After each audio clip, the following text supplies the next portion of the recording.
Jamen altså, jeg har jo kørt for 24 MX Honda her de første 3 VM-afdelinger, og det var meningen, at jeg skulle fortsætte for dem hele sæsonen, men jeg synes ikke, det sidste stykke tid, det fungerede som det skulle. Imellem mig og dem, konditionen har ikke været så god. Jeg synes ikke, motorcyklen har kørt som de skulle, og der var sådan lidt mange ting, som ikke helt spillede som det skulle. Ikke noget med, at man uvinder nogen som helst ting, men jeg synes bare ikke, at det kørte som det skulle.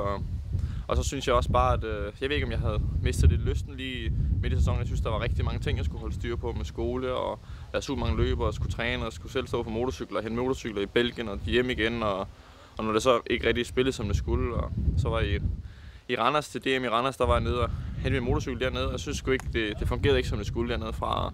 Og så valgte jeg simpelthen at tage den beslutning, at jeg droppede det dernede og fokuserede på DM og de tyske mesterskaber, og prøve at få lidt mere ro på. Altså, nu skulle jeg have haft 17 weekender i træk, og jeg tror måske også, jeg havde fået lidt stress over det, og med skole og eksamener, og skulle nå at træne og alle de ting, så jeg følte ikke, at det var så sjovt mere faktisk. Så nu prøver jeg at tage lidt mere med ro og fokusere på DM og de tyske mesterskaber, og fokusere på at lave en god eksamen her til sommer, og glæder mig til at få sommerferie, så kunne fokusere lidt på crossen 100%, og få glæden af det hele til at spille igen. Og nu prøver vi at få stillet motorcyklen ordentligt ind til mig. Jeg synes ikke, at det fungerede godt dernede, men nu har vi prøvet noget selv, og jeg synes, det hjælper på det. Nu har vi lavet.